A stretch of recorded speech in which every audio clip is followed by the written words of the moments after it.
अस्सलाम वालेकुम नाजरीन, आप देख रहे हैं प्रोग्राम जायजा और मैं हूं फरहाना खान। नाजरीन, वुकला का कौमी सियासत में क्या किरदार है और मजीद कैसा होना चाहिए, और वुकला कौमी सतह पर इलेक्शन में हिस्सा क्यों नहीं लेते? इसके अलावा आए रोज वुकला की जानिब से हड़तालें देखने में आती हैं।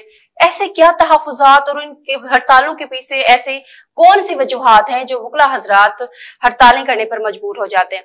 इन सब पे आज हम बात करेंगे। हमारे साथ मौजूद हैं मलिक आबिद हुसैन भुट्टा साहब। आप हैं advocate, high court general secretary भी हैं, लॉयर फॉर मुल्तान डिवीजन के। और इसके अलावा हमारे साथ मौजूद हैं सैयद जिया हैदर साहब, एडवोकेट हैं सुप्रीम कोर्ट के, और इसके अलावा डिवीजनल सदर हैं लॉयर फॉर मुल्तान के। मैं आप दोनों मौजूद मेहमानान को अपने प्रोग्राम में वेलकम कहती हूँ। बहुत शुक्रिया। कैसे हैं आप? अल्हम्दुलिल्लाह। सबसे पहले आबिद साहब, मैं आपसे पूछना चाहूंगी कि आए रोज वुकला की जानिब से हड़तालों का सिलसिला देखने में नजर आता है। ऐसी कौन सी वजूहात हैं कि वुकला हजरात हड़तालें करने पर मजबूर हो जाते हैं? इसमें गुजारिश है कि कुछ ऐसे वकला के दरमियान मसाइल होते हैं जो जजेस साहबान जब वकला साहबान अदालतों में पेश होते हैं तो जजेस साहबान की तरफ से जो है वकला को पूरा पर्सनल नहीं जाता है, और कुछ जजेस साहबान ऐसे हैं जो ड्यूरिंग प्रोसीडिंग जो है जी वो वकला के साथ मिसबिहेव करते हैं। जब वकला की किसी को जजेस की तरफ से कोई उनकी तशफ़ी नहीं होती तो उनके बाद जो वो लास्ट स्टेप होता है हड़ताल। हड़ताल हर मसले का हल नहीं होता है, लेकिन जो सेशन जज है या लाहौर हाई कोर्ट के चीफ जस्टिस साहब हैं, जब छोटे छोटे मामला पे हम उनको शिकायत करते हैं उनकी तरफ से जो है जजेस को बाकायदा समझाया नहीं जाता है। अगर वो जजेस की बाकायदा ट्रेनिंग करें, बार और जो बेंच है ये आपस में एक गाड़ी के दो पहिए हैं। ये बेंच जो है वो बड़ा भाई है, उसको चाहिए कि अगर जो छोटे भाई से कोई किसी किस्म की गलती हो जाती है तो उसको नजरअंदाज करनी चाहिए।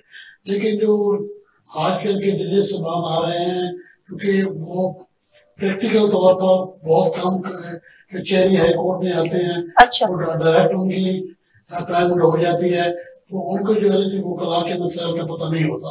वो जो है ना ड्यूरिंग प्रोसीडिंग जो है ये हैपर हो जाते हैं, तो जिस वजह से जो है ना जी वो सही इंसाफ नहीं कर सकते हैं। तो हमारी जो है ना जी चीफ जस्टिस साहब, chief justice Lahore high court से भी यही गुजारिश है कि जो नए जजेस की अपॉइंटमेंट वो करते हैं उनको जुडिशियल अकेडमी में बाकायदा उनकी ट्रेनिंग करें, और जो जिस जिले में उनकी अपॉइंटमेंट होती है उस जिले के सेशन जज की भी ये जिम्मेदारी होती है कि जो नए जजेस साहब आए हैं उनको सबसे पहले जो है ना वो सीनियर सिविल जज के साथ बैठाएं, ताकि उसको ये पता चल सके कि कोर्ट की प्रोसीडिंग को मैंने किसी की कंडक्ट करना है। जिया साहब, आपको क्या लगता है कि ये जो छोटे छोटे मसाइल हैं इन पे आए रोज वुकला की जानिब से हड़तालें करना और इसके नतीजे में जो अवाम को परेशानी का सामना करना पड़ता है, इस हवाले से क्या कहते हैं आप? शुक्रिया मैडम, पहले तो आपका बुलाने का, दावत देने का और आपके अदारे का बहुत शुक्रगुजार हैं, मशकूर हैं हम। तो मैं पहले तो पढ़ूंगा दुरूद शरीफ, अल्लाहुम्मा सल्ली अला मुहम्मद व आले मुहम्मद। मसला दो बातों का है। एक असल में हमारे यहाँ जो बुनियाद है तालीम और तरबियत। बिल्कुल। हम तालीम मुकम्मल हासिल करते हैं, तरबियत नामुकम्मल रखते हैं। अगर तरबियत दोनों अदारों की, दोनों अफराद की मुकम्मल हो जैसे कि तालीम होती है तो यकीनन मसाइल पैदा नहीं होंगे। यकीनन। और मेरी राय ये है कि हड़ताल जो है ये किसी भी इशू का आखिरी हल होता है, लेकिन बदकिस्मती से हम स्टार्ट ही हड़ताल से करते हैं, जबकि सबसे पहले तो हर मसले को हमने, दुनिया के हर मसले को हम, हर प्रॉब्लम की सोसाइटी के हर मसले को जो चौक में, गली में, मोहल्ले में होता है उसको हम लाके कोर्ट में तय करते हैं, और हम अपना हर मसला कोर्ट से उठा के चौक में ले जाते हैं। मैं समझता हूं कि ये हमारे तरबियत की कमी है। अगर हम ये समझें कि ये हड़ताल जो है ये हमारे वकलत में कोई कंसेप्ट नहीं हड़ताल का, ये लेबर यूनियन से आई है, तालाबंदी और हड़ताल। हम अपने यूनियन, हमने जो है हमारा अदारा, उसको हमने ट्रेड यूनियन के अंदाज में बनाना शुरू कर दिया है कि बात नहीं बन रही हड़ताल कर दो, तालाबंदी कर दो। दिस इज नॉट वे। इसमें मैं समझता हूं कि हमारी यहाँ तरबियत की कमी दोनों साइड पर है। तालीम तो हम माशाल्लाह पूरी हासिल कर लेते हैं, लॉ कर लेते हैं, बैचलर बन जाते हैं, एमए कर लेते हैं। जब तक आप इनकी तरबियत ना करेंगे कि मसाइल का हल सड़क नहीं होती, मसाइल का हल हमेशा टेबल होता है। और दुनिया का वकालत का पेशे भी यही बताता है कि आपने शहर के हर मसले को कोर्ट के अंदर लाकर तय करना है। और हमारी बदकिस्मती है कि हम अपना मसला कोर्ट से उठाकर सड़क पर ले जाते हैं। तो इसलिए मैं समझता हूँ इसमें दोनों अदारों को, दोनों अफराद को कुछ ना कुछ दूरंदेशी जिसमें लफ्ज इस्तेमाल करते हैं उनके बालिग नजरी का मुजाहरा करना चाहिए और जो है एक दूसरे की बर्दाश्त करनी चाहिए। बर्दाश्त का मसला हमारे यहाँ बहुत कम हो गया है। हम हर बात पर इरिटेट हो जाते हैं और समझते हैं कि हर बात का जवाब ईंट से पत्थर का देना चाहिए, जो कंसेप्ट गलत है। ये दिया जा सकता है, कहां देना चाहिए जवाब? ये आप मकबूजा कश्मीर में दें, आप ये फलस्तीन में दें, जहां आप दुश्मन से पैरोकार हैं। यहाँ हम दुश्मन नहीं आपस में, हम दोनों भाई हैं। तो मैं समझता हूं कि हम मामला को बाहमी तौर पर बैठे तय किया करें। और लफ्ज उर्दू का जो लफ्ज बुर्दबारी, वो दोनों अदारों को इजहार करना चाहिए कि बुर्दबारी किस चीज का नाम है। ये सिर्फ डिक्शनरी में लिखने का नहीं है, इस पर हमें इजहार करना चाहिए बुर्दबारी पर, और उस पर हमें करना चाहिए। बिल्कुल ऐसा ही है। लेकिन क्या ये जो हड़तालें आए रोज होती हैं, उसके नतीजे में जो मुतालबात हैं वकुला हजरात के, वो माने भी जाते हैं या बस ऐसे ही अवाम को एक तरह से अजियत देने वाली बात हो गई? आपकी बात में बिल्कुल वजन है। इसमें देखें, सिर्फ आवाम नहीं इसमें पिसते, इसमें वकील भी पिसता है। और याद रखें कि तमाम वकील जो हैं वो मिलियनर्स नहीं है। यहाँ पर बहुत से मेरे जैसी क्लास के लोग हैं, इसलिए वो भी मुतासर होते हैं और चंद लोग फैसला कर देते हैं जो मैं कौन करता हूं। मैं उनको इनकार नहीं करता, मैं पंजाब बार हो या दूसरी बार हमारी कौंसिल है, I do respect for them. लेकिन इस मसले को जो है, एक तो मसला, बाद मसले होते हैं जिनका फौरी हल चाहिए, और हर मसले पर हड़ताल जो है, सबसे पहले आई थिंक सो कि आप उसको नोटिस दें कि हमारा ये मसला इसको इतने दिन में सॉल्व करें। ये है उसका सोल्यूशन। अगर सोल्यूशन नहीं होता फिर हड़ताल करें। हम स्टेप ही पहला हड़ताल से उठाते हैं, जो मेरी राय में मुनासिब प्लानिंग नहीं है। और मैं समझता हूँ ये किसी भी मामले का मुनासिब हल नहीं है कि आप उस वहां से करें। अवामुल नास यकीनन इसमें बहुत परेशान होते हैं। अगर आप कभी देखें कि कौम इतनी मखरूज हो चुकी है, उसमें हम सबका कसूर है। अगर हम इस कौम को कर्जों से निकालना चाहते हैं तो इसके लिए जरूरी नहीं कि सिर्फ बैंकर ही सही काम करे। हम हर वकील भी, हर जज भी, हर रीडर भी, हर क्लाइंट भी, हर शख्स को समझना चाहिए कि ये 1 रुपए की बिजली खर्च हो रही है, इसका मसरफ क्या है। अंटर अनलेस जब तक हम ये नहीं सोचेंगे तो हम कौम एक बतौर कौम में तरक्की कर सकते हैं ना मसाइल कर सकते। बिल्कुल ऐसा ही है आबिद साहब। अवाम अपने मसाइल के हल के लिए, इंसाफ की फराहमी के लिए देखते हैं वकला की जानिब, अदालतों की जानिब देखते हैं। लेकिन जब वो रवैया देखते हैं कि वकला हजरात के तो अपने मसाइल खत्म नहीं हो रहे, आए दिन हड़तालें हो रही हैं, उनकी अपनी मुतालबात के मंजूरी के लिए वो एहतजाज करें, तो ऐसे में अवाम का एतमाद कम होता होगा वकला पे, अदालतों पे। क्या सोचते होंगे वो? इसमें मेरी राय ये है कि जो लिटिगेंट है, जब वो अपने प्रॉब्लम के लिए वकला साहब के पास आते हैं तो वकला जो है उनको बहुत अच्छे अंदाज में जो है ना ये अदालतों में ले जाते हैं और उनको प्लीड करते हैं। ये जो आवाम को भी पता है कि हर मसले का हल जो है ना जी हड़ताल नहीं है। बिल्कुल ऐसा ही है। इसमें जो है ना जी वकील मजबूर हो गए जो है ना जी हड़ताल करता है। लेकिन मैंने पहले भी इतना अर्ज की है कि हड़ताल हर मसले का, जैसे कि जजी साहब ने फरमाया, मसले का हल नहीं है। जब वो छोटा सा मसला पैदा हो जाता है तो it is the duty of session जज कि वो बार के प्रेसिडेंट को, बार के जनरल सेक्रेटरी को, बार के बाकी नुमाइंदों को, मेंबर पंजाब बार काउंसिल को बुला के उनके साथ बैठ के वहां दोनों फरीकैन को सुनने के बाद उसका कोई हल निकले। बिल्कुल। तो जो भी लिटिगेंट आते हैं उसमें जो है ना ये अगरचे लिटिगेंट सफर करते हैं, लेकिन जो लिटिगेंट है हमारे पे मास्टर भी है, हमें उनकी तकलीफ का भी एहसास होता है। लेकिन जी वो हमें बकायदा फीस पे करते हैं, हम उनके जो है ना कि मामला को हल करते हैं। लेकिन जैसे कि जजी साहब ने फरमाया कि जो हड़ताल है वो लास्ट तक पहुंच जाइए, लेकिन हम पहले हमें भी ऐसा नहीं करना चाहिए। बिल्कुल। जिया साहब आप बताइएगा कि वकला हजरात के मसाइल क्या हैं और उनको मसाइल को लेके आइंदा का क्या लहमल है उनका? देखिए, एक वकील जो है इस सोसाइटी का सबसे बाशऊर तबका शुमार किया जाता है। बिल्कुल। हम उसे कोशिश कर रहे हैं कि जो लोग समझते हैं कि हम बाशऊर हैं उसको साबित भी करें। फिलहाल हम स्ट्रगल में लगे हुए हैं, उनके बाशऊर हैं या नहीं है, इंशाअल्लाह तक कर लें। मसला यह है वकला के मसाइल बहुत ज्यादा है। उन्हें कभी भी कोई एक्ट, कोई कानून नहीं बना वकला के वेलफेयर का। अभी एक आया कि सब वकला को जो है उस सजा जो जोगी मुल्ज़िम को 5 साल मिलेगी। भाई इससे वकील को क्या फायदा मिलेगा? देखें, इंडिया में बनाया कानून वकला के लिए, उन्होंने कहा कि आप रिटायर होंगे इस उम्र में तो आपको इतनी पेंशन मिलेगी, आपको मेडिकल मिलेगा। हमें भी उतनी फैसिलिटीज मिलनी चाहिए जितने की एक कोर्ट के अफसरों को मिलती है। गो कि हमें ग्रेड 22 के ना मिले, लेकिन ग्रेड 17 का जो कोर्ट ऑफिसर है वो इतनी राहत हमें मिलनी चाहिए, क्योंकि हम भी कोर्ट जितना ही काम करते हैं, बल्कि हमारे यहाँ तो सुबह शाम हम काम करते हैं। वकील तो रात को भी पढ़ता है, और वकील जज को जाके उसने 1 घंटे की बात को 5 मिनट में बयान करना है, ये है मसला। वो उस 5 मिनट के लिए उसमें 1 घंटा सर्व करता है। अगर हमारे मसाइल मत हल किए जाए, हमारे लिए भी एक तहफ़्फ़ुज़ दिया जाए, इंश्योरेंस का किया जाए, इंश्योरेंस का बहुत जरूरी है। एक दूसरा हमारा मेडिकल का किया जाए। 2 तीसरा रिटायरमेंट के बाद हमें जनाब हमें कोई स्कॉलरशिप दिए जाए। 4 जब कोई वकील माजूर हो जाए, कुछ हो जाए, तो उसके लिए फलाई मदद होनी चाहिए, जो हमारी सोसाइटी में नहीं है।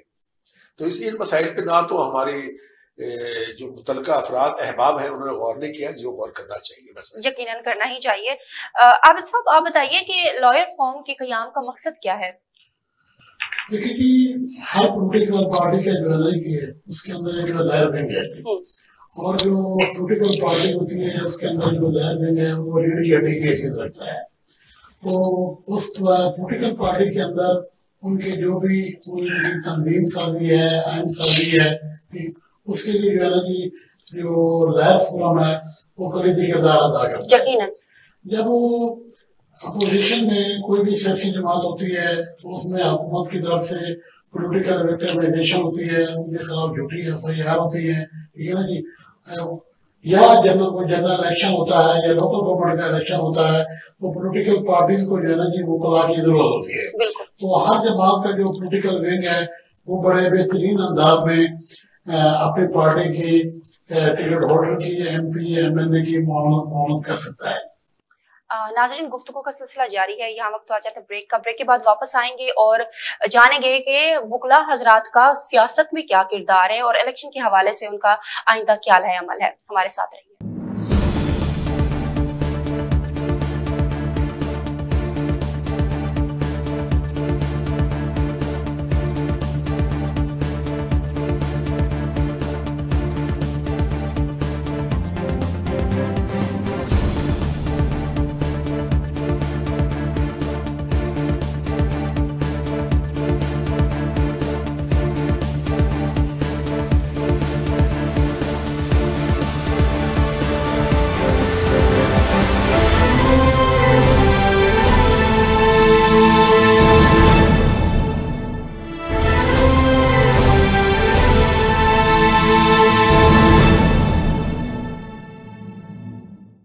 वेलकम बैक नाजरीन। जिया साहब, आपसे मेरा सवाल है कि लॉयर फॉर्म के कयाम का मकसद और जब से वो लेकर अब तक कयाम के बाद उससे कोई फायदा हुआ है वकला बरादरी को?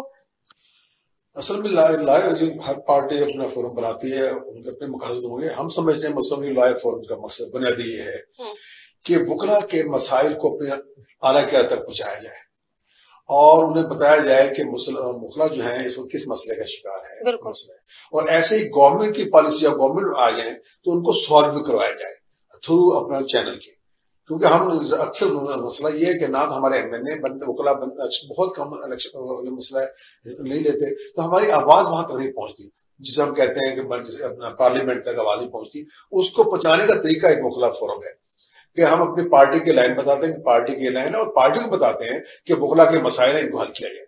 क्योंकि जब तक पार्टी का लीगल विंग जो ताकतवर नहीं होगा या उसको सही अपना फीड नहीं देगी तो वकला सियासी पार्टियां सही काम नहीं कर सकती। बिल्कुल, मैं ये समझता हूँ कि बुनियादी काम हमारा यही है कि अपने हायर कमांड को अपने मसाइल बताना, आवाम की नब्ज़ पर रखना और उनके लिए उनसे मदद लेना, ये हमारा बेसिक है। बुड्ढा साहब, आप बताइए कि लॉयर फॉर्म की जनरल बॉडी वकला की फलाह बहबूद के लिए किस तरह काम कर रही है?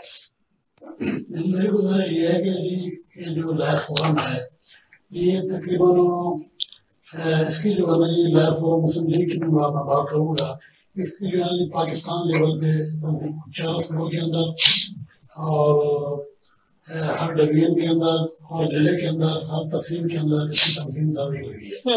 तो लॉयर फोरम जो है ना कि ये कोशिश करता है कि जो बाहर के वकला के वो मसाइल है ना कि ताकि वो जो है ना कि उसको भी बाहर के एग्जीक्यूटिव तक पहुंचाया जाए, और जो हमारे बाहर फोरम हमारे लॉयर फोरम के मेंबर हैं, जो हमारे उहदेदारों के अलावा जो हमारे वर्कर्स हैं, हम उनकी आवाज जो है ना जी अपनी मरकजी और सूबाई क़यादत तक पहुंचाते हैं। क्योंकि हमारी मंथली और जो मीटिंग होती है वहाँ हमें कभी इस्लामाबाद बुलाया जाता है, कभी लाहौर में मीटिंग होती है।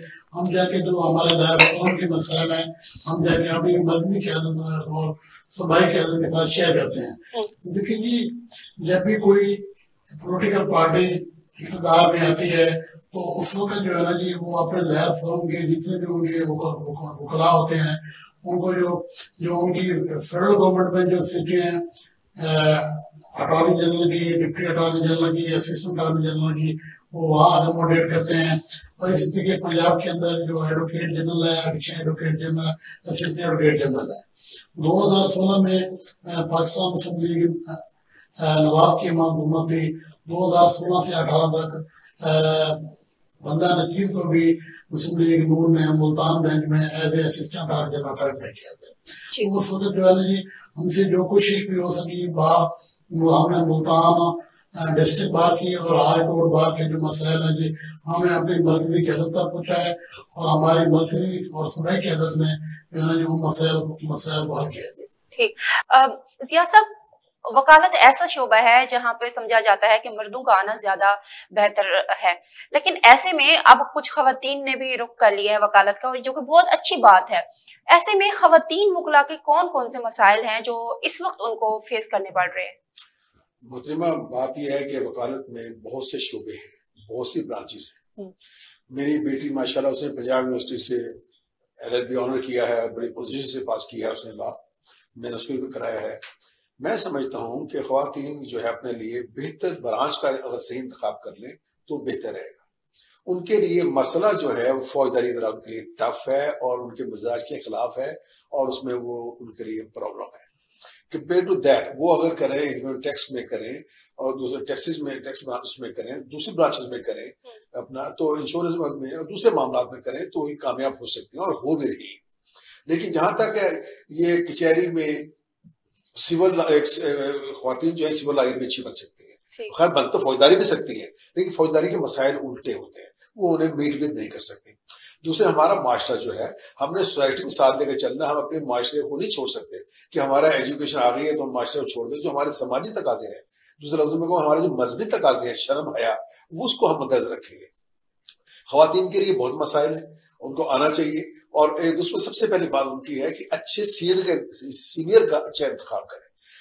जो खातून यूनिवर्सिटी में कचहरी में आती है अगर वो सही सीनियर इंतखाब नहीं करती तो फिर वो हमें ब्लेम ना करे, जब उसने स्टार्ट सही नहीं किया तो अच्छे सीनियर के पास जाए। जो उसको पता कैसे चलेगा कि कौन सा सीनियर अच्छा है कौन सा अच्छा नहीं है? वो तो सीनियर के पास ही आता है, सीनियर को तो काम है उसको प्रॉपर तरीके से गाइड करना। आप बिल्कुल, आपका क्वेश्चन बहुत $1 मिलियन क्वेश्चन है। आपको पता ही है वकालत वाहिद पेशा है जिसका आप इश्तिहार लगा सकते हैं। याद रखें, हमारे यहाँ पंजाब बार कानून एक्ट के मुताबिक हमारे बोर्ड का भी एक साइज है, इससे बड़ा बोर्ड लगा सकते हैं।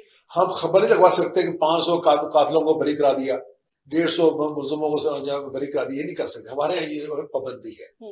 मगर इसके बावजूद आप जब इस कचहरी में दाखिल होते हैं तो आपको पता लग जाता है कौन सा वकील फौजदारी में अच्छा है, कौन सा सिविल में अच्छा है, कौन सा बाकिरदार है, कौन सा सिखाते हैं, तो हर शख्स को पता लग जाता है। इसके लिए किससे पूछने की या रिसर्च करने की जरूरत नहीं होती। तो मैं ये अर्ज करूंगा ख्वातीन से कि तशरीफ जरूर लाएं इस पेशे में, एक ब्रांच से मुंतखब करें किस शोबे में करना है और एक सीनियर का इंतखाब सही करें। अगर सीनियर सही नहीं होगा आपका तो आप कभी तरक्की नहीं कर सकेंगे। और प्रॉब्लम हमारे यहाँ जो बन रहा है, भट्टा साहब ने तायद की, मैंने अर्ज किया था तरबियत का, हमारे यहाँ जूनियर आने से पहले बोर्ड लगाता है, दफ्तर खोलता है और सीनियर को पूछता भी नहीं। हमें बेशक न पूछे, हम उसे कुछ नहीं सिखाते, हम उसे एथिक्स सिखाते हैं कि आपने पीछे कैसे खड़ा होना है, आपने आरू कैसे करना है, आपने दूसरे की बात को बर्दाश्त कैसे करके जवाब क्या देना है। हमारे यहाँ तो ना सीनियर का कंसेप्ट रहा और ना ही जूनियर सीखना चाहते हैं। जनरली बात कर रहा हूँ, आमतौर पर नहीं, अच्छे अच्छे जूनियर भी हैं मेरे तो माशाल्लाह 20-20 साल से 25-25 साल से मेरे साथ चल रहे हैं, जूनियर चल रहे हैं। तो दिस इज प्रॉब्लम कि उन्हें अच्छा सीनियर का इंतखाब करें, ख्वातीन हो चाहे मेल हो। ठीक, भुट्टा साहब आप बताइए कि सीनियर और जूनियर का क्या कंसेप्ट है? नए वकला जो आते हैं नौजवान, उनको सीनियर वकला की जानिब से कौन कौन सी ऐसी मुश्किलात है जो सामने करनी पड़ती है? लाइक बुलिंग आजकल बहुत हो रही है। सीनियर वकला यकीनन नहीं चाहते कि हमारे जूनियर हमारे मुकाबले आ जाएं और हमसे कुछ अच्छा पेश करें, अच्छा मुकदमात को जीत जाए। इस हवाले से क्या कहना है आपका? मैडम, गुजारिश है कि जो भी जूनियर इस प्रोफेशन में इंटर होता है उसको जब भी अपने सीनियर चेस कर लेता है तो कम अज कम जो है कम अज कम 1 साल। हमने तो मुल्तान डिस्ट्रिक्ट बार में ये देखा है कि लोगों ने सारा साल जो है अपने सीनियर के साथ गुजारा है और मैं हमारे कचहरी में 20-20 साल तक 25 साल तक लोग जो है अपने सीनियर के साथ रहे। लेकिन अब हमारी जो बदकिस्मती है ना जी कि जो हमारे जूनियर आ रहे हैं वो शॉर्टकट के चक्कर में। अब देखें ना कि ये जो प्रोफेशन है जी ये प्रोफेशन ऑफ लॉर्ड्स है, इसमें कोई शॉर्टकट नहीं है। जो जब हम इस प्रोफेशन में इंटर हो रहे थे तो हमारे उस्ताद मोहतरम ने हमें फरमाया था कि जी पहले 5 साल जो है ना जी अपने आप को वकील नहीं समझना, आपने हर काम जो है ना जी अपने हाथ से करना है जी। दरख्वास्त लिखनी है, जवाब दरख्वास्त लिखनी है, लेकिन कि जब तक आप सीनियर को बैठ के टाइम नहीं देंगे उसके साथ बैठ के कोर्ट में जाएंगे बाकायदा आपके भी। इसके अलावा जो है ना दूसरी बात जो है कि हमारे जो जूनियर्स आ रहे हैं ना जी वो पढ़ते नहीं है। पढ़ाई के लिए जो है किताब आपका बेहतरीन दोस्त है, बिल्कुल किताब और सीनियर जो है ना जी ये जो है अच्छे इम्पोर्टेंट बात है। अब मैं आने वाले अपने नए नौजवानों से यही दरख्वास्त करूंगा कि जी वो इस प्रोफेशन को जो है आते हुए जो है अपने सीनियर के साथ कम अज कम 1 साल लगाएं, शाम को जाके उसका दफ्तर जैन करें और उसकी हदायत के मुताबिक जो है केस की तैयारी करें और जो आपकी टेक्स्ट बुक है वो उसको आप स्टडी करें, जो मंथली जर्नल आ रहे हैं आप उनको स्टडी करें ताकि आप कोर्ट में जाके अपना केस एक बेहतर अंदाज में जो है ना जी आप जाके प्लीड करें। यकीनन जिया साहब आप बताइए कि वुकला हजरात कवानीन की पासदारी के लिए यकीनन एक अहम किरदार अदा करते हैं। आपका क्या कहना है कि मजीद वो किस तरह से आइन और कवानीन को अच्छे तरीके से उसके पासदारी कर सकते हैं? देखिए कानून नाम ही ज़ाब्ते का है और जिंदगी भी एक ज़ाब्ते का नाम है। अगर आप जिंदगी अच्छी गुजारना चाहते हैं तो अच्छे ज़ाब्ते के आप पैरोकार बनेंगे और कानून और आइन की जब तक हम उसकी पैरवी नहीं करेंगे तो उस जंगल का कानून इसी कहते हैं ना कि जिसकी ताकत है वो जो मर्जी करता रहे। तो हमें सबसे पहले सब है मैं अर्ज कर रहा था तालीम तो बहुत जरूरी है, बिल्कुल उसके साथ जब तक आप तरबियत का शरबत नहीं पिलाएंगे तो ये तालीम की खांसी खत्म नहीं हो सकेगी। आप जब उसे तरबियत करें और कानून के लिए वकला के लिए बहुत ज्यादा खिदमात है उनकी उन्हें होना भी चाहिए। हमारे यहाँ जो बार का कंसेप्ट है, एक लम्हा आपसे लूंगा मैं, पहले ये चैम्बर्स का कंसेप्ट नहीं था। लॉ क्या कहता है? लॉ ये कहता है कि गवर्नमेंट ने बना के देनी है कोर्ट और एक बना के देना है बार रूम, एक लिटिगेंट शेड। जो है लिटिगेंट जो है अपना जरूरतमंद जो है जो क्लाइंट है वो उस शेड में बैठेगा, वकील बार रूम में बैठेगा, आवाज पड़ेगी तो मौकल बतलाएगा, वो जाएगा फिर वापस आकर बार रूम में बैठेगा। उसका ये फायदा था बार रूम में बैठने का कि आपस में एकेडमिक डिस्कशन होती थी, इल्म में इजाफा होता था। अब हम हर शख्स एक चैम्बर में जो है बंद होकर रह गया, खोल बंद हो गया, जिसकी वजह से ना तो हम इल्म आम कर रहे हैं ना इल्म आम हो रहा है। मैं भुट्टा साहब की बहुत तायद करूंगा इस मामले में कि पहली शर्त हमारी जो है किताब है। हमारी किताब से दोस्ती खत्म हो गई है। लोगों को रसालों का नाम भी नहीं आते, आप रसाले लें पढ़ें और हर रोज लाभ में नई बात निकलती है। और ये काम वाकई वाहिद पेशा है जो बाप के नाम से नहीं चलता, जो सिर्फ और सिर्फ मेरे से चलता है। और ये अगर कोई समझे कि मैं महमूद अली कसूरी का बेटा हूं, कोई नहीं जानता महमूद अली कसूरी के बेटे को, एक बरूही के बेटे कोई नहीं जानता, एजाज हसन के बेटे कोई नहीं जानता। क्यों नहीं जानता? कि वो खुद में कुछ बन सके। इसलिए इसमें पहली शर्त तो पढ़ना और सब्र, दो अगर वकला वकील के बाद आते हो, पढ़ना और सब्र, तो इंशाल्लाह वो बहुत अच्छा वकील बन सकता है। भुट्टा साहब अदालतों में जजेस की कमी का सामना रहता है जिसकी वजह से वुकला को भी मुतअद्दिद बार परेशानी का सामना करना पड़ता है। वुकला बिरादरी की जानिब से कोई ऐसे इकदामात किए गए हैं जिसकी वजह से जजेस की कमी दूर हो सके? इसलिए बुनियादी तौर पर जो है हर बार एसोसिएशन के सदर और सेक्रेटरी की जिम्मेदारी है।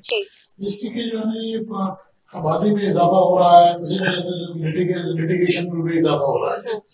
अब वो सदर और सेक्रेटरी की जिम्मेदारी है कि जो उनको पता होना चाहिए कि यहाँ फैमिली जजेस इतनी जरूरत है, फैमिली कोर्ट्स इतनी चाहिए और जो एडिशनल सेशन जज है इतने चाहिए। और सेशन जज और डिस्ट्रिक्ट बार के प्रेसिडेंट और सेक्रेटरी के दरमियान मंथली बुनियाद पे कम से कम एक मीटिंग होनी चाहिए ताकि उनको सेशन जज को पता होना चाहिए जनाब के बाहर के क्या मसाइल हैं और बाहर को ये पता जो वकला के मसाइल है वो सेशन जज के साथ शेयर करें। और इसी तरीके जो है ना जी, जो चीफ जस्टिस साहब हैं उनको भी पता है कि किस जिले में जो है ना जी, किस जिले की आबादी ज्यादा है, वहाँ जो है ना वहाँ किसी डिलीट की जरूरत है। क्योंकि अब जो है ना जी वेरी अनफॉर्चुनेट जो है ना जी, जब से जो रन अवे मैरिज आई है, ये फैमिली लिटिगेशन का बहुत ज्यादा इजाफा हो गया। तो इसको जो है ना जी, इसके लिए जो है ना जी बड़े शहरों के अंदर जो फैमिली कोर्ट्स है उनकी तादाद ज्यादा होनी चाहिए। तो सेशन जज को भी की भी जिम्मेदारी है, सदर और सेक्रेटरी की भी जिम्मेदारी है कि जो तादाद के इजाफे के हवाले से जो है ना जी वो चीफ जस्टिस को इन्फॉर्म करें, ताकि जो है ना जी वो उस जिले की तहसील की आबादी के मुताबिक और लिटिगेशन के हिसाब से जो है ना जी वहाँ जजेस की तादाद को बढ़ाया जा सके। ठीक हो गया। जिया साहब आप बताइए कि आइंदा आने वाले डिस्ट्रिक्ट बार इलेक्शन के हवाले से वकला बरादरी का क्या मंशूर है? असल में रेस्पेक्टेड मसला ये बन गया कि अब इलेक्शन मंशूर पे नहीं होते, अब जात पर होते हैं, बिरादरी पर होते हैं और पैसे पर होते हैं। हम अपनी असल मंजिल खो चुके हैं। मैं बड़े आदर से अपना एतराफ़ जुर्म करूंगा इस मामले में कि मंशूर वाली बात खत्म हो गई और कुछ हद तक किरदार वाली बात भी खत्म हो गई। अब ना कैरेक्टर को देखा जाता है, अब हम छोटे छोटे मफादात के असीर हो गए हैं। और जब तक हम इन बातों से नहीं निकलेंगे तो डिस्ट्रिक्ट बार के इलेक्शन में इस वक्त आपके हम मुल्तान में 3 कैंडिडेट हैं, तीनों में बड़ा जोर का मुकाबला है। मैं किसी का नाम नहीं लेना चाहता, बहरहाल अल्लाह में इज्जत दे। और बात यह है कि मनसब लेना तो मुश्किल है, मगर उसको कायम रखना उससे ज्यादा मुश्किल है। तो जब तक हम सेकंड फेज को नहीं सोचते कि मैं सदर बन जाऊं या सेक्रेटरी बन जाऊं, उसके बाद मैं कैसे इसको डील करूंगा, बिहेव करूंगा, उस वक्त तक मंजिल हमारी आसान नहीं है, मुश्किल आसान नहीं है। आइंदा आने वाले इलेक्शन में कितने ग्रुप्स इस बार मध्य मुकाबले हैं? ये डिस्ट्रिक्ट बार में डिस्ट्रिक्ट बार में 3 ग्रुप हैं इस वक्त, 3 प्रेसिडेंट कैंडिडेट हैं और सेक्रेटरी के 4 कैंडिडेट हैं, 5 कैंडिडेट सेक्रेटरी के हैं, 3 वो हैं। अब तो ग्रुप इतने ज्यादा तादाद हो गई है तो ग्रुप दर ग्रुप, अब तो पहले 2 ही ग्रुप हुआ करते किस जमाने में बार में हमेशा, अब 2, 3, 4 ग्रुप हो गए। अब तो बड़े छोटे छोटे ग्रुप बने, हर 10 बंदे ने ग्रुप बना लिए, इसलिए वो अहमियत खत्म हो गई ग्रुपों वाली। तो उस लिहाज से मुफादात पे चलेगी बात। आप क्या समझते हैं कि आइंदा आने वाले इलेक्शन वकला बिरादरी के मसाइल के हल के लिए कारआमद साबित होंगे? लेकिन जो आने वाली एग्जीक्यूटिव होती है उसका एजेंडा तो यही होता है कि जी हम मुंतखब होने के बाद जो है ना जी सभी ऐसा बोलते हैं वकला के लिए जो है वकला की बेहतरी के लिए काम करेंगे। लेकिन जब वो मुंतखब हो जाते हैं तो फिर उनकी जो है वो अपने मसाइल होते हैं, अपने मफादात होते हैं, एक्चुअली उनकी जिम्मेदारी। लेकिन जो वोट का जो लेके तकदस जो आते हैं फिर जो है ना जी वो उसके मुताबिक वो काम नहीं कर सकते। तो मैं आने वाले जो हमारे दोस्त अहबाब आ रहे हैं, जिनमें जो माजी में जो गलतियां हुई हैं उनको हम लोग ओवरलुक करते हैं, ताकि जो हमारे जो यंग दोस्त हैं उनके मसाइल को जो है वो बेहतर अंदाज में हल करें। और जो ये बार और बेंच के दरमियान जो है ना ये जो खला पैदा हो गया है इसको फुलफिल करें, ताकि जो है ना जी जो निज़ाम अदल है वो एक स्मूथली वे चलता रहे। बिल्कुल ऐसा ही है। जिया साहब आप बताइए कि वकला का कौमी सियासत में इस वक्त कैसा किरदार है और कैसा हो सकता है मजीद? ये आपका सवाल आज के इस इंटरव्यू का सबसे अहम सवाल है। इस वक्त तमाम सियासी जमातें पार्लियामेंट को छोड़कर अपनी जंगें कोर्ट रूम में लड़ रही हैं, जिसकी वजह से जजेस वकला की अहमियत भी बढ़ गई है और जजों पर भी गैर जरूरी वजन पड़ गया है। जो मसाइल हमने पार्लियामेंट में हल करने हैं वो हम चाहते हैं कोर्ट वर्डिक्ट से हल हो जाए। ये बदकिस्मती हमारी है। दूसरी बात यह है कि हमारे यहाँ वकला को इस्तेमाल ठीक किया जाता है। इन्हें हर सियासी पार्टी अपने वक्त जरूरत से इस्तेमाल काम लेती है, मगर टिकट देते वक्त उन्हें टिकट नहीं देती। वजह यह है कि टिकट का मामला देखा जाता है पैसे पर। मिलियन वकील जो है 2-4 ही होंगे। फिर देखा जाता है बिरादरी पर। वकील इतना पढ़ता है, बड़ा वकील इतना पढ़ता है कि वो सोशल कंटेक्ट नहीं रख सकता, वो सोशल दोस्ती नहीं रख सकता, मास्टर में इतना वो जो है अपने आप का राब्ता नहीं कर सकता, क्योंकि पढ़ना बहुत पड़ता है। इस वजह से उसका समाज से लोगों से ताल्लुक खत्म हो जाता है, जिसकी वजह से वो पार्टियां, सियासी पार्टियां उसको एमएलए का टिकट देते हुए हिचकाती है। अगर मेरी राय ये है, आपको याद होगा कि जब मशरकी पाकिस्तान, मेरा प्यारा मशरकी पाकिस्तान हमारे साथ था, आज के दिन शायद अलग हुआ था, वो आज 15 दिसंबर आज का दिन है, मेरा प्यारा पाकिस्तान, ईस्ट पाकिस्तान, मेरी जान, जब वहां से जब लोग आए थे पार्लियामेंट में, तो 40% के करीब वहां वकील थे। वजह क्या थी? एक तो वो उनका हल्का छोटा था, हर कोई हर एक को जानता था, वहां पे सरमायादारी नहीं थी, जागीरदारी नहीं थी। हमारे यहाँ अभी तक सरमायादारी है, जागीरदारी है, हल्के बहुत बड़े हैं, वकील को शराफ्त नहीं है, जिस वजह से वकला पीछे है। अगर वकला को मौका दिया जाए तो यकीन वो बेहतर कानून बनाएंगे, यकीन वो पार्लियामेंट में बेहतर किरदार अंजाम देंगे। और मैं समझता हूँ वकला लोटा भी कम बनेंगे। जो हमारे यहाँ लोटाइज्म चल पड़ा है, मुफाद परस्ती, वो इंशाल्लाह खत्म हो जाएगी अगर वकला को ये मुकाम दी जाए, कोई जिम्मेवारी दी जाए। इंशाल्लाह ऐसा ही हो। भुट्टो साहब, आप क्या कहना चाहेंगे कि वकला मजीद किस तरह से बेहतर अंदाज में अपनी खिदमात कौमी सियासत के लिए पेश कर सकते हैं? लेकिन जी हर पोलिटिकल पार्टी के अंदर जो है जो उनके साथ वकला मुंसलिक हैं, क्योंकि जो हमारी बड़ी पोलिटिकल पार्टी की बदकिस्मती है कि वो उन लोगों को टिकट देते हैं जिनको जो है कानून का कोई पता नहीं होता। तो मैं पोलिटिकल पार्टी किसी से यही अपील करूंगा कि वो कम अज कम जो है हर जिले के अंदर या हर डिवीजन के अंदर कम अज कम जो है एक वकील को टिकट जरूर देंगे। जब अगर वकील मुंतखब होकर पार्लियामेंट के अंदर जाएगा तो वो एक आम पार्लियामेंटेरियन से बेहतर रोल प्ले कर सकता है, क्योंकि उसे कानून का पता है, उसे आइन का पता है और कानून की मुश्किल उसका पता है। देखिए पाकिस्तान को एक वकील ने बनाया, और इसका जो ख्वाब था वो भी एक वकील ने देखा है। और पाकिस्तान में जो वकला है वो बड़े बेहतरीन अंदाज में जो है पाकिस्तान के तहफ़्फ़ुज़ कर सकते हैं। पोलिटिकल पार्टी को चाहिए कि जो वकला को उनके किरदार के मुताबिक पार्लियामेंट में टिकट देते हैं। अब वो सेनेट के अंदर टेक्नोक्रेट की एक सीट होती है, उसमें हर पोलिटिकल पार्टी की मजबूरी होती है। अब वो 100 सीट है सेनेट की, 100 में से सिर्फ 2 वकील बैठे हुए हैं। तो जो वकील है वो बेहतर अंदाज जो टेक्नोक्रेट की सीटें हैं वो कम अज कम जाना चाहिए, हर पोलिटिकल पार्टी को चाहिए वो। तो फिर जिया साहब आप बताइए कि वकला कौमी सियासत में और इलेक्शन में हिस्सा क्यों नहीं लेते? मैंने कहा अर्ज किया है कि एक तो माशी मसाइल बहुत ज्यादा हैं। इलेक्शन आप देखिए, सच्ची बात तो हमसे पूछें, हर जीतने वाला अपना खर्चा पेश बताता है कि मैंने 5 लाख खर्च किया। हाँ। क्या आप जानते हैं 5 लाख में इलेक्शन हो सकता है ये 10 लाख में? ये हम इब्तदाई झूठ से करते हैं। वकील के पास मिलियंस नहीं होते, और वकील की एक्सेस जो है वकील तक पहुंच जो है हर आदमी की है। इसलिए लोग बड़े, मैं इसमें तमाम पार्टियों की बात करूंगा, किसी एक पार्टी को मैं नाम नहीं ले रहा, वो भी वकला से अवॉइड करते हैं कि यार ये पढ़ा लिखा बंदा बिला दिमाग खाएगा। This a problem. हमें वकला को, जैसे भुट्टो साहब ने फरमाया, हमारा कोटा होना चाहिए 10%, 20%, ताकि हम अपना किरदार अंजाम दे सके और हमें लाजमी तौर पर हम इलेक्शन में हिस्सा ले सके। और वकील का मुकाबला वकील ही करे तो इंशाअल्लाह ताला मुल्क के हालात बेहतर होंगे और हमें एक बाशऊर लोग आपके नुमाइंदे बनकर जाएंगे तो यकीन वो शऊर का सबूत देंगे। बहुत शुक्रिया आप दोनों के वक्त का। नाजरीन, इसी के साथ ही प्रोग्राम का वक्त खत्म हो जाता है। इंशाल्लाह अगले प्रोग्राम में मुलाकात होगी आप लोगों से। तब तक अपने इर्द गिर्द के लोगों का बहुत ख्याल रखिए। जी जिया साहब, आपके बुलाने का बहुत बहुत शुक्रिया, very much obliged, thank you. जी नाजरीन, अपना और अपने लोगों का बहुत ख्याल रखिए और मुझे इजाजत दीजिए। अल्लाह हाफिज।